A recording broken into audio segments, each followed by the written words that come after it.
கண்களை மூடி நாம் ஜெபிப்போம். எங்களை நேசிக்கிற நல்ல தகப்பனே, இந்த நல்ல வேளைக்காக நன்றி செலுத்துகிறோம். நீர் மகத்துவங்களும் மேன்மையும் நிறைந்த ஒரு கர்த்தர் ஆண்டவரே. அல்லேலூயா.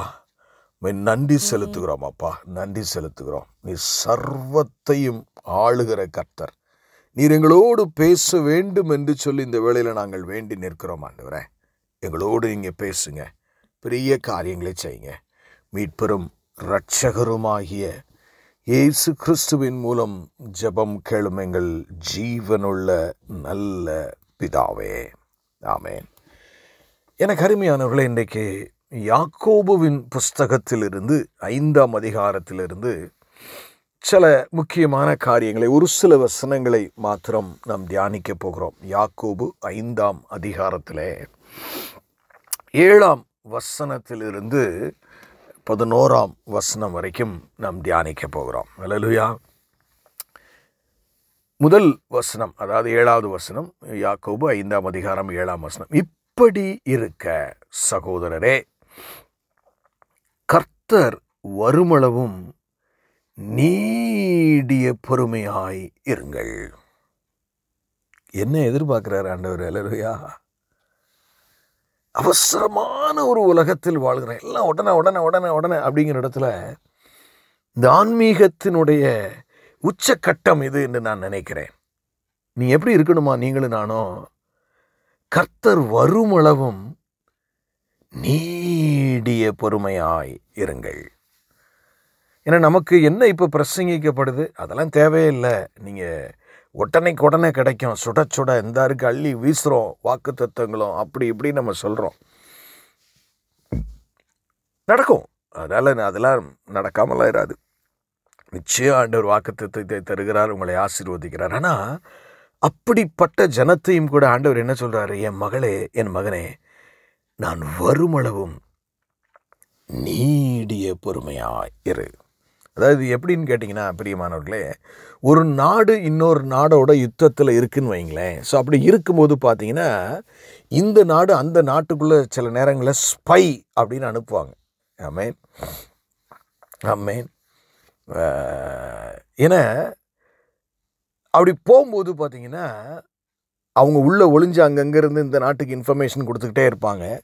பட் அவங்களுடைய எண்ணமெல்லாம் எப்போ நம்ம நாடு இந்த நாட்டுக்குள்ளே வந்து அதை பிடிச்சி அதை வெற்றி சூடும்போது இவங்களுக்கு தான் பயங்கர மாலை மரியாதை எல்லாம் பயங்கரமாக வந்து விழும். ஏன்னா அந்த ஸ்பைஸ் கொடுத்த அந்த பிளான் படி தான் எல்லா திட்டமும் நிறைவேறிச்சுன்னு சொல்லி. ஆனால் அந்த நாள் வரைக்கும், ஆனால் அவங்க உயிரையே பணைய வச்சு தான் போனோம். கண்டுபிடிச்சா வெட்டி கொண்டுருவாங்க, என்ன சிறைச்சாலையில் போட்டுருவாங்க, எதுனாலும் நடக்கலாம். அதனால் அவங்க மிகுந்த அமைதியோடையும் அதே சமயத்தில் பாட்டாமல் வெளி காட்டிக்கிடாமல் பொறுமையோடும் காத்திருப்பார்கள். அல்லேலூயா. எனக்கு அருமையானவர்களே, ஆமென். நாம் வேதத்தில் மிக தெளிவாக அநேக காரியங்களை திருஷ்டாந்தமாய் பார்க்கிறோம். இஸ்ரவேல் ஜனங்கள் வந்து ஆச்சரிய விதமாய் தேவனால் வழி நடத்தப்படுகிறதை பார்க்கிறோம். யோசுவாவின் காலத்தில் அநேக சமயத்திலே அவர்கள் மிக பொறுமையோடு இருக்க வேண்டியதாக இருந்தது. அல்லேலூயா, ஆமென். எனக்கு அருமையானவர்களே, இப்படி இருக்க சகோதரரே, கர்த்தர் வருமளவும் நீடிய பொறுமையாய் இருங்கள். நான் ஏன் சொல்கிறேன்னா, நான் ரீசண்டாக நீங்கள் ஹட்சன் டெய்லரை குறித்து கேள்விப்பட்டிருப்பீங்க. நம்ம அநேகமாக நம்முடைய மிஷினரி வாழ்க்கை வரலாறுலாம் கண்டிப்பாக அதை ஒரு தடையாவது 2 தடையாக நம்ம இது வரைக்கும் கேட்டிருப்போம். ஏன்னா இந்த ஹட்சன் டெய்லர் வந்து சைனாவில் ஒரு பயங்கரமாய் ஊழியம் பண்ணின ஒரு மனிதன். ஏன்னா இந்த மனுஷனுடைய கடைசி காலங்களில் அவருக்கு கொஞ்சம் கண் தெரியாமல் கண் பார்வை போயிடுச்சு. ஏன்னா அப்போ ஒருத்தர் வந்து கேட்டார், என்னங்க நீங்கள் மிஷினரி இவ்வளவு தியாகமாக சைனாவில் ஊழியம் பண்ணுவீங்க, உங்களுக்கே இந்த கதையா வயசான காலத்தில்? அதுக்கு ஹட்சன் டெய்லர் என்ன பதில் சொன்னார் தெரியுமா? அல்லேலூயா. God is doing the final touches in my characterனாரு. அல்லேலூயா. நான் பொறுமையோடு காத்திருக்கிறேன். இதெல்லாம் ஒன்றுமே இல்லைங்க, ஒரு மகிமை எனக்காக காத்திருக்கிறது. அல்லேலூயா. ஒரு கிரீடம் எனக்காக காத்திருக்கிறது. நான் இயேசுவை முகமுகமாய் காண்பதற்காக நான் காத்து நிற்கிறேன். எனக்கு அருமையானது வார்த்தையை எந்த வடிவில் கேட்டுக்கொண்டிருக்கிற ஜனமே, ஆண்டவர் உங்கள்கிட்ட ரொம்ப எதிர்பார்க்கிறது பொறுமை. ஏன்னா நிறைய நேரங்களில் இருப்போம், ஒரு செய்தியை கேட்டோன்னா கொஞ்சம் அப்படியே பொறுமை போகும். ஒரு வாரம் கழித்து நம்ம டக்குன்னு பக்கத்து வீட்டுக்காரனை பார்ப்போம், இல்லை எழுத்தாக்கில் இன்னொரு விசுவாசியை பார்ப்போம், அவனுக்கு நடக்கிற காரியங்களை பார்ப்போம், உடனே நம்ம சோர்ந்து போயிடுவோம். என்னாண்டவரே, என்னையை மட்டும் ஏன் இப்படி போட்டு வாதிக்கிறீங்க? நான் என்னதான் அப்படி தப்பு பண்ணேன்? எவ்வளவு நாம் அநேக சமயங்களிலே கேட்டு விடுகிறோம் பிரியமானவர்களே. இப்படி இருக்க சகோதரே, கர்த்தர் வருமளவும் இந்த பொறுமையை உங்கள் வாழ்க்கையில் கண்டிப்பாக டீச் பண்ணுவார் ஆண்டவர். பைபிள் தெளிவாக சொல்லுது இன்னொரு இடத்துல, உபத்திரவம் பொறுமையையும் கொடுக்கறதுனால அது சகிச்சுக்கிட்டு இருங்க. ஏன்னா கர்த்தர் தான் நிறைய நேரங்களில் நம்மகிட்ட இந்த மாதிரி சில துன்பத்தின் பாதைகளில் நம்ம நடத்தி செல்லும்போது, ஏன்னா என் மகனுக்கு பொறுமை வேணும். எங்கள் ஆபிரகாமுக்கு வாக்குத்தத்தம் கொடுத்தாரு, எவ்வளோ பெரிய விஷயங்க. அவனை கூப்பிடும்போதே 70 வயசு 75 வயசில் கூப்பிடுறாரு ஊர் தேசத்திலிருந்து. சரி, முதல் தலைமுறை. இப்போ நீங்கள் கர்த்தராக இருந்து என்ன செய்வீங்க? நம்ம பேச்சை கேட்டு ஒருத்தன் ஒரு செல்வந்தன் ஒரு ஊரையே விட்டு குடும்பமாக கிளம்பி வந்துட்டாயா அப்படிங்கும்போது அவனுக்கு என்னென்ன இம்மீடியட்டாக கொடுக்க முடியுமோ கொடுப்போமா, கொடுக்க மாட்டோமா? ஆனால் கர்த்தர் என்ன செஞ்சார்? அல்லேலூயா. என்னங்க செஞ்சாரு? 25 வருடம் அவர் வாக்கு கொடுத்தாச்சு. அதுக்கப்புறம் தான் 25 வருஷம் ஆபிரகாமை பொறுமையோடு இருக்க பண்ணினார். ஹல்லேலூயா. 25 வருடம் எப்படிங்கிறது உங்களுக்கு நான் ஆதியாகமத்தில் அந்த பொறுமையினுடைய உச்சக்கட்டம் எப்படி இருந்துச்சு அப்படிங்கிற சீன் உங்களுக்கு நான் காட்ட வேண்டும் என்று நான் நினைக்கிறேன். ஆதியாகமம் 18ஆம் அதிகாரம் மிக கவனமாய் கேளுங்கள் பிரியமானவர்களே. பின்பு கர்த்தர் மம்ரேயின் சமபூமியிலே அவனுக்கு தரிசனமானார். அவன் பகலின் உஷ்ணமான வேளையிலே கூடார வாசலில் உட்கார்ந்திருந்து தன் கண்களை ஏறெடுத்து பார்க்கும்போது இதோ 3 புருஷர்கள் அவனுக்கு எதிரே நின்றார்கள். கர்த்தரை நமக்கு தெரில, ஏன்னா பின்னாடி வரும் பொழுது அது தூதர்கள் என்று சொல்லப்படுகிறது. ஆனால் 3 பேர் அப்படிங்கும்போது அப்படி திருத்துவமே வந்த மாதிரி. ஆனால் இயேசு கிறிஸ்துவில் நிச்சயம் இருக்கிறார். அதனால தான் ஆண்டவர் சொல்ல, ஆபிரகாம் என் நாளை காண ஆசையாக இருந்தான், கண்டு கலிகூர்ந்தான்னு சொல்கிறார். என் கண்களை ஏறெடுத்து பார்க்கும்போது இதோ 3 புருஷர்கள் அவருக்கு முன்பாக எதிராக நின்றார்கள். எப்படி இருக்குன்னு பாருங்களேன்.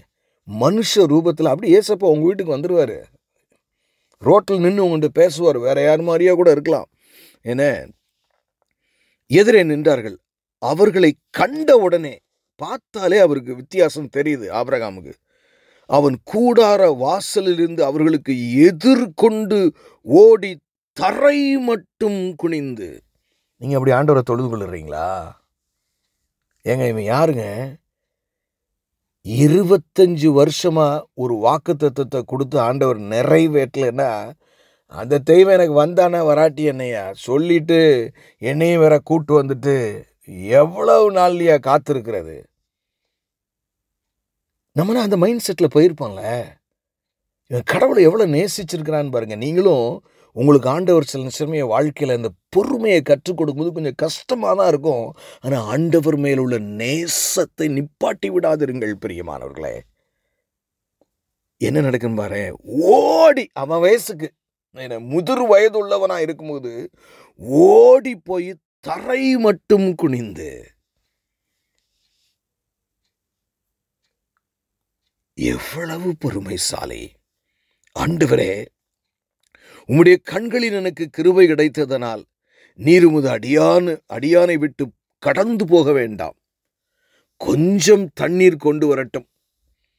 உங்கள் கால்களை கழுவி மரத்தடியிலே சாய்ந்து கொண்டிருங்கள். நீங்கள் உங்கள் இருதயங்களை திடப்படுத்தி கொஞ்சம் அப்பம் கொண்டு வாருகிறேன். அப்புறம் நீங்கள் உங்கள் வழியே போகலாம். இதற்காகவே அடியேன் இடம் வரைக்கும் வந்தீர்கள் என்றான். அதற்கு அவர்கள், நீ சொன்னபடியே செய் என்றார்கள். இவன் நினச்சிக்கிட்டா நம்மகிட்ட சாப்பிட்டு போகிறது தான் வந்திருக்காங்கன்னு. நம்ம அப்படி தாங்க ரொம்ப ஆண்டவரை சில சமயங்களை சாதாரணமாக நினச்சிடறோம். அல்லேலூயா, ஆமென். என்ன நடக்குதுன்னு பாருங்களேன். அப்பொழுது ஆபிரகாம் தீவிரமாய் கூடாரத்தில் சாராள் இடத்திற்கு போய், எல்லாமே தீவிரம், அப்படி ஃபயர் மாதிரி தீவிரமா, நீ சீக்கிரமாய் 3 படி மெல்லிய மாவை எடுத்து பிசைந்து அப்பம் சுடு என்றான். 3 படி. என்ன, ஒரு ஆளுக்கு ஒரு படி. என்ன, நம்மளாம் இப்போ 2 பரோட்டா சாப்பிட்டாலே வயிறு நிறைஞ்சிருது இல்லையா? ஆமென்.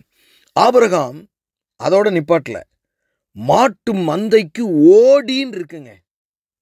I appreciate that. ஒருவேளை நான் அந்த இடத்துல இருந்தாங்க, ஆமாம், என்ன நீங்கள் எல்லாம் வருவீங்க, எல்லாம் போவீங்க, எல்லாம் செய்வீங்க, எல்லா வார்த்தையெல்லாம் சொல்லுவீங்க, ஆனால் ஒன்றும் செய்ய மாட்டீங்க. இப்படி நான் எல்லாரும் முன்னாடியும் ஊருக்கெல்லாம் எங்கேயும் போக முடியல, எங்கேயும் வர முடியல. என்னாண்டு எல்லாம் எனக்கு கொடுத்துருக்கீங்க இல்லைங்களே, ஆனால் எனக்கு என் இருதயத்தில் ஒரு பெரிய ஏக்கம் இருக்கே, அதை நீங்கள் ஒன்றுமே செய்யலையே. அப்படி உள்ளத்தில் உண்மையிலே இருந்தது உண்மைதான். ஆனாலும் அவன் பொறுமையோடு பொறுமையில் ஒரு நம்பிக்கை சேர்த்து தாங்க நீங்கள் வைக்கணும். அல்லேலூயா. வெறும் பொறுமை இல்லை, சும்மா பொறுமையாக இருக்கிறேன். இல்லை, எங்கள் அப்பா பொய் சொல்ல மாட்டாருங்க. எங்கள் அப்பா சொன்னதுங்க, உயிர் உள்ள தெய்வங்க. அவர் டைம் எனக்கு தெரிலங்க, ஆனால் நான் ரொம்ப பொறுமையாக இருக்கணுங்க. அப்பொழுது ஆபிரகாம் தீவிரமாய் கூடாரத்தில் ஓடி, சொல்லிட்டு 7ஆம் வசனம், ஆபிரகாம் மாட்டு மந்தைக்கு ஓடுறானா அந்த வயசான காலத்தில். ஒரு நல்ல இளங்கன்றை பிடித்து, என்ன மனசுன்னு பாருங்களேன். ஆமாம், சொன்னது இதுவரைக்கும் நிறைவேற்றலை, இருக்கட்டும், ஏதோ இவ்வளோதான் என்னால் காணிக்க போட முடியும், இவ்வளோதான் உங்களுக்கு ஊழியம் செய்ய முடியும், இவ்வளோதான் உங்களெல்லாம் செய்ய முடியும் அப்படி நினைக்காம பாருங்களேன், நல்ல இளங்கன்றை பிடித்து வேலைக்காரன் கையிலே கொடுத்தான். அவன் அதை சீக்கிரத்தில் சமைத்தான். ஆபிரகாம் வெண்ணெயையும் பாலையும் சமைத்த கன்றையும் எடுத்து வந்து அவர்கள் முன்பாக வைத்து அவர்கள் அருகே மரத்தடியில் நின்று கொண்டிருந்தான். அவர்கள் புசித்தார்கள். உட்கார கூட இல்லைங்க, அவங்க முன்னாடி என்ன ஒரு மரியாதைன்னு பாருங்க. எனக்கு அருமையான தெய்வஜனமே, கர்த்தருக்கு முன்பதாக பொறுமையா இருக்கிற நீங்கள் ஆவியோடும் அனலோடும் இருக்கிறீர்களா? இல்லாவிட்ட சரி என்னமோ இருக்கட்டும், ஏதோ ஒரு சோர்ந்து அப்படி நாம் வாழ்கிறோமா? ஆபிரகாம் அப்படி இல்லைங்க. மரத்தடியில் நின்று கொண்டிருந்தான். அவர்கள் புசித்தார்கள். அவர்கள் அவனை நோக்கி, உன் மனைவி சாராள் எங்கே என்றார்கள். அல்லேலூயா. இவன் நினைச்சா சாப்பிட்டுட்டு அப்படி போயிடுறதுக்காக வந்திருக்காங்க, சாப்பாடு போட்டு அனுப்பிச்சிரோன்னு. என கர்த்தர் அதற்காக வரவில்லை. ஆபிரகாமே, பொறுமையின் சிங்காசனமே, உனக்கு நன்மை கொடுக்கும்படியா இன்று நாங்கள் வந்திருக்கிறோம். அல்லேலூயா. ஆமென், ஆமென். என்ன ஒரு ஆச்சரியமான காரியம் பாரு.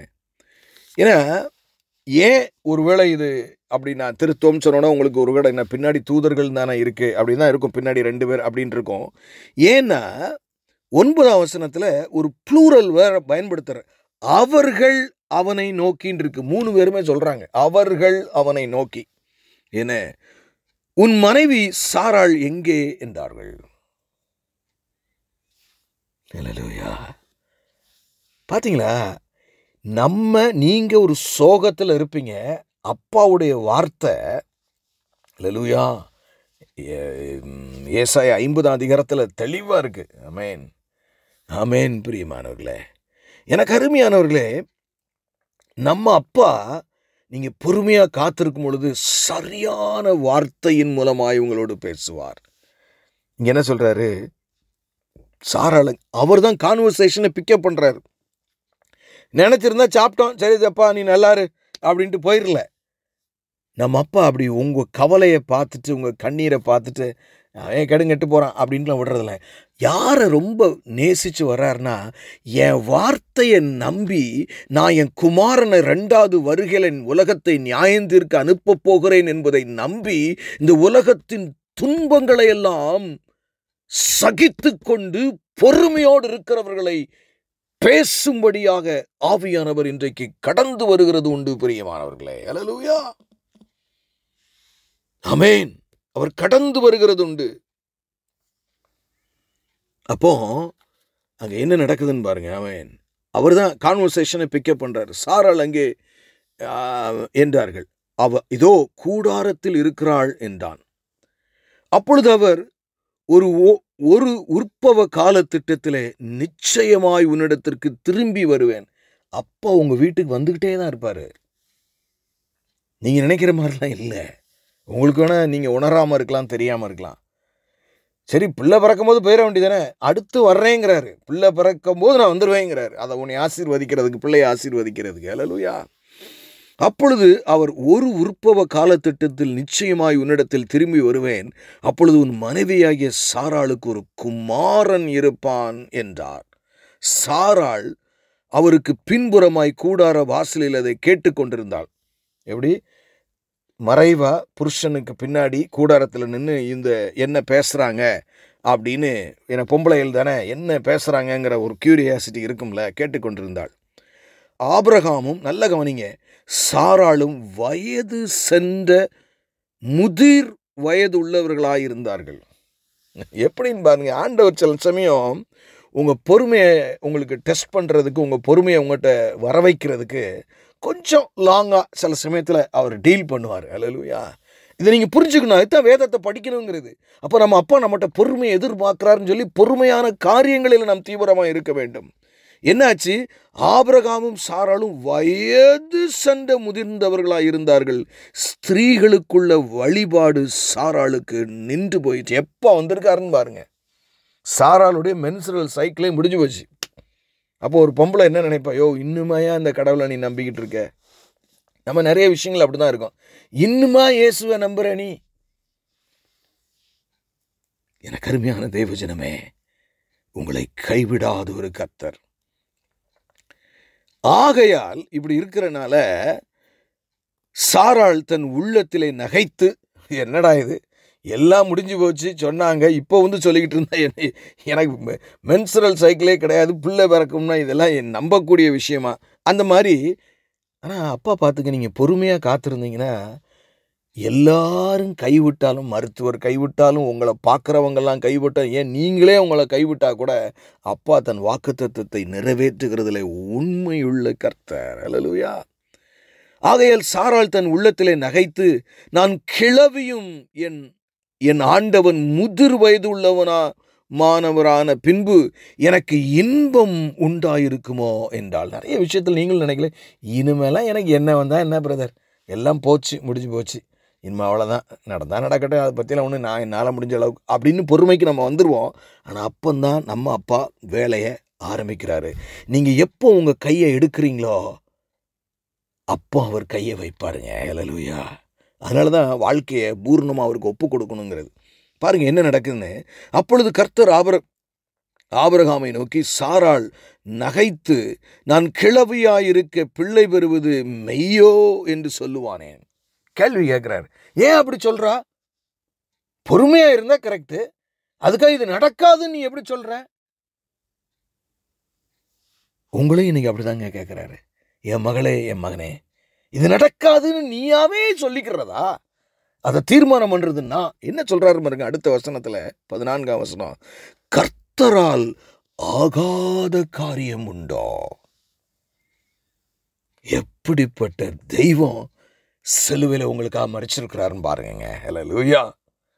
உயிர்த்தலை வேற செஞ்சிட்டாரு. ஏன்னா உங்ககிட்டே இருக்கணுமா? அல்லேலூயா. கர்த்தரால் ஆகாத காரியம் உண்டோ? உற்பவ காலத்திட்டத்தில் உன்னிடத்திற்கு திரும்பி வருவேன். அப்பொழுது சாராள் ஒரு குமாரன் இருப்பான் என்றார். 2வது முறை தெளிவா சொல்றாரு.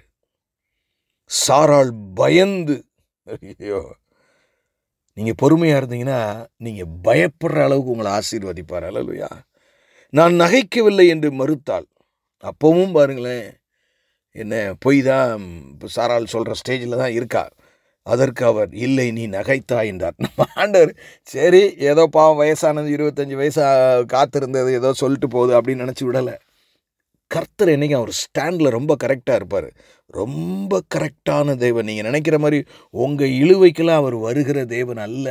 வசனத்தை இப்படி திருப்புறது, வசனத்தை அப்படி திருப்புறது, அப்படி இப்படி நுழைச்சி உள்ளே தள்ளுறது கிடையாதுங்க. ஆனால் அவர் நீதி உள்ள தேவன்.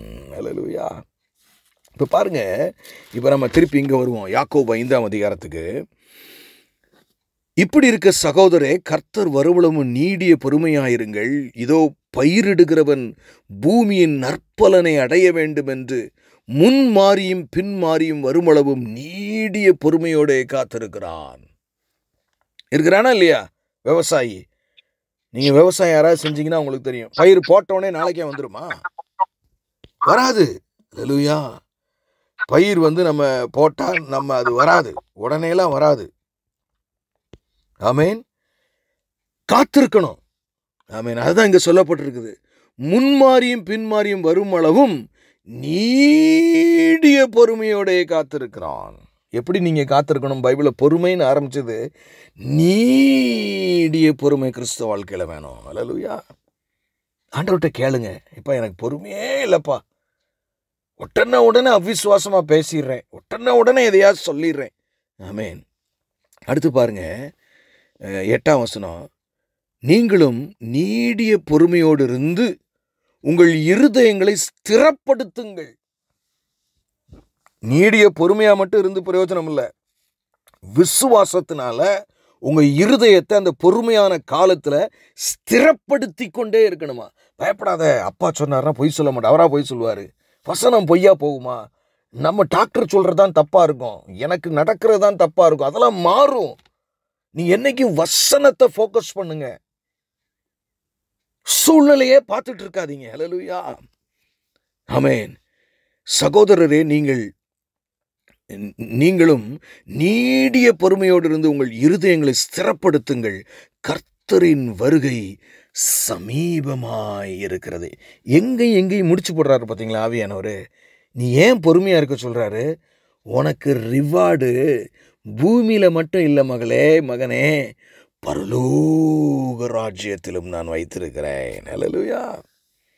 நிறைய நேரங்களில் நம்ம சில காரியங்கள் நமக்கு ஜெபத்தில் கொஞ்சம் லேட் ஆகும்போதெல்லாம் ஆனா போனான்னு கத்துவோம். பொறுமையாக இருங்க. ஆமென். என்ன சொல்கிறாரு பாருங்க சகோதரரே, நீங்கள் 9வது வசனம், நீங்கள் நியாயம் தீர்க்கப்படாதபடிக்கு ஒருவருக்கொருவர் விரோதமாய் முறையிடாதிருங்கள். இதோ நியாயாதிபதி வாசற்படியில் நிற்கிறார்.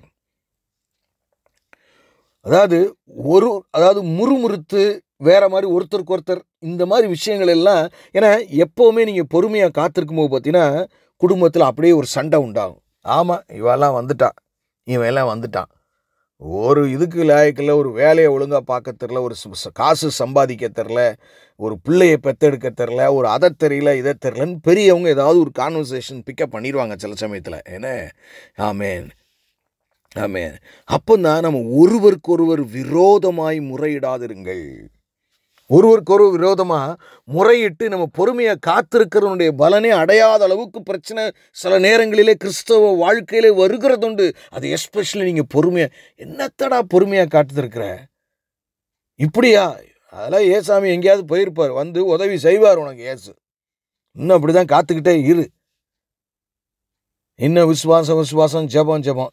எத்தனை பேர் இந்த பொறுமை இல்லாமல் ஜெபத்தை விட்டும், சபைக்கு போகாமையும், ஊழியத்தை விட்டும், தேவனை துதிக்கிறதையும் பைபிளை வாசிக்கிறது நிப்பாட்டி எவ்வளவு காரியங்கள் நடக்கிறது பிரியமானவர்களே. எச்சரிக்கை.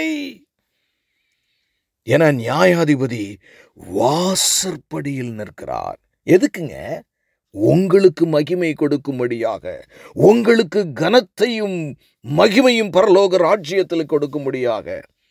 10வது வசனம், என் சகோதரரே, கர்த்தருடைய நாமத்திலே பேசின தீர்க்க தரிசிகளை துன்பப்படுத்தாமலும் நீடிய பொறுமைக்கும் திருஷ்டாந்தமாக வைத்து கொள்ளுங்கள். அதாவது என்ன சொல்லப்பட்டிருக்குன்னா, ஆதி காலத்தில் தீர்க்க தரிசிகளை அவ்வளவு துன்பப்படுத்தினாங்கல்ல, அப்போ அந்த தீர்க்க தரிசிகள் ரொம்ப பொறுமையா இருந்தாங்களே, அதை முன் உதாரணமா வச்சுக்கங்க. நீங்களும் அப்படித்தான் உங்க துன்பத்திலே, வேதனையிலே, கண்ணீரிலே, வலியிலே, மரணத்திலே, வறுமையிலே, ஏளனமாய் பேசப்படும் பொழுதும் நம்ம எப்படி இருக்கணுமா?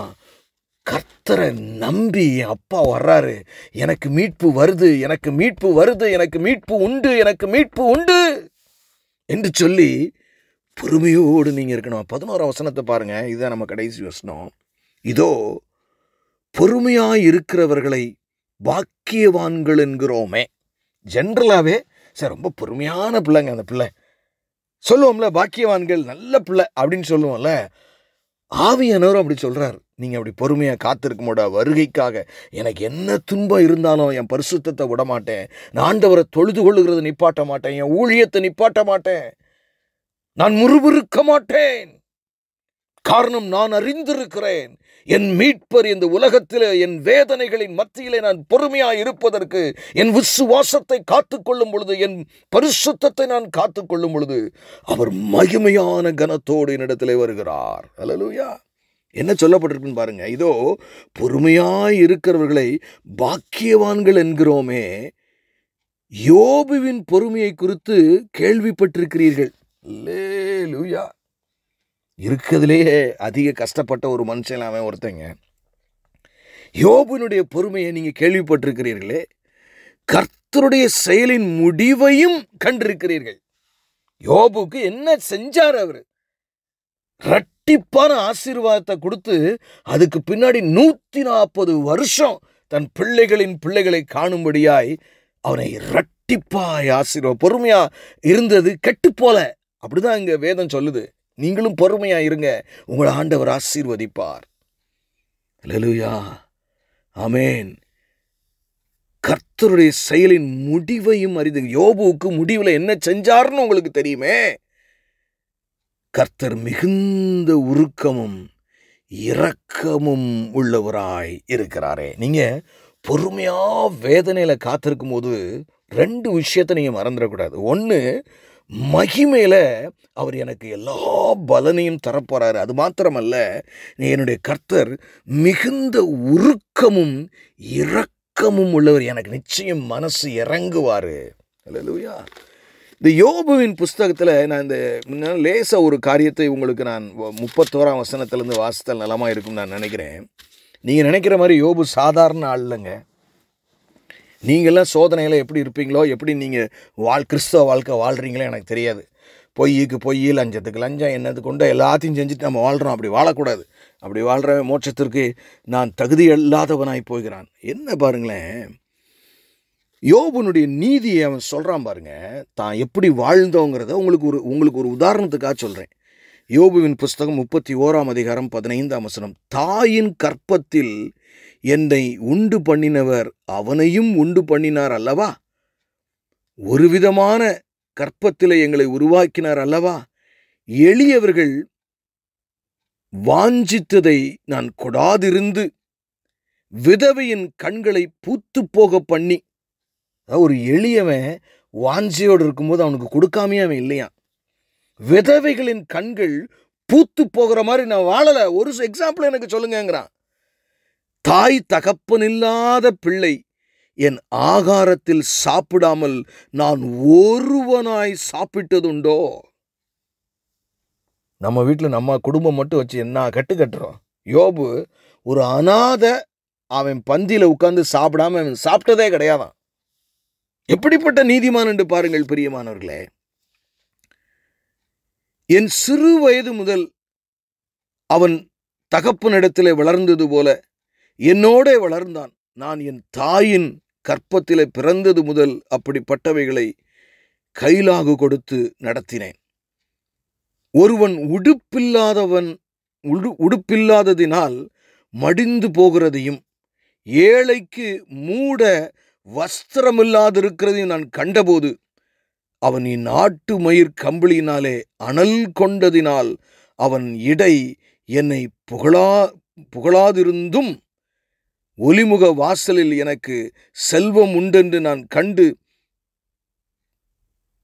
திக்கற்றவனுக்கு விரோதமாய் என் கையை நீட்டினது உண்டானால். என்ன சொல்றான்? ஒருத்தர் ரோட்ல ட்ரெஸ் இல்லாமல் இருந்தானா, நான் என்னையாவதுக்காவது ட்ரெஸ் கொடுக்காம நான் இருந்திருக்கிறேனா? எப்படிப்பட்ட நீதிமான்! அவனுக்கே பயங்கரமான சோதனைகள் வந்தது பிரியமானவர்களே. ஆனால் பாருங்களேன், கடைசியில் அவன் என்ன சொல்கிறான்னு யோபு 42 அதை மாத்திரம் பார்த்து நம்ம முடிச்சிருவோம். அப்பொழுது யோபு கர்த்தருக்கு பிரதியுத்தரமாக, தேவரீர் சகலத்தையும் செய்ய வல்லவர். நிறைய 64 கேள்வி கேட்குறார் அவன்கிட்ட. நீ அப்படியா இப்படியா இப்படியான்னு சொல்லி எல்லாம் கேட்டுட்டு, தேவரீர் சகலத்தையும் செய்ய வல்லவர், நீ செய்ய நினைத்த காரியம் தடைபடாது என்று அறிந்திருக்கிறேன். அறிவில்லாமல் ஆலோசனை மறைக்கிற இவன் யார்? ஆகையால் நான் எனக்கு தெரியாததையும் என் புத்திக்கு எட்டாதென்னு அறியாததையும் அலப்பினேன் என்றான். நீர் எனக்கு செவிகொடும், அப்பொழுது நான் பேசுவேன். நான் உம்மை கேள்விப்பட்டேன், நீர் எனக்கு உத்தரவு சொல்லும். பாருங்க, அடுத்த வசனம் ரொம்ப முக்கியம். என் காதினால் உம்மை குறித்து கேள்விப்பட்டேன், இப்பொழுதோ என் கண் உம்மை காண்கிறது. ஆகையால் நான் என்னை அருவருத்து. எப்படி மனம் திரும்புறான்னு பாருங்க இந்த யோபு. எதனால ஆண்டவர் பொறுமையா இருந்தான், சகிச்சான். ஆனா எப்போ அவனுக்கு ஆசீர்வாதம் திரும்பி வந்துச்சு தெரியுமா? அந்த வசனத்தை கேளுங்க. ஆகையால் ஏன்னா இப்படிலாம் அவன் மனம் திரும்பி, ஆண்டவர்கிட்ட தெரியாமல் நான் கேட்டுட்டேன், ஆகையால் நான் மனம் திரும்பி, ஆகையால் நான் என்னை அருவருத்து. எப்படி? நான் இவ்வளவு கேவலமா தேவனை தெரியாம பேசிட்டனே.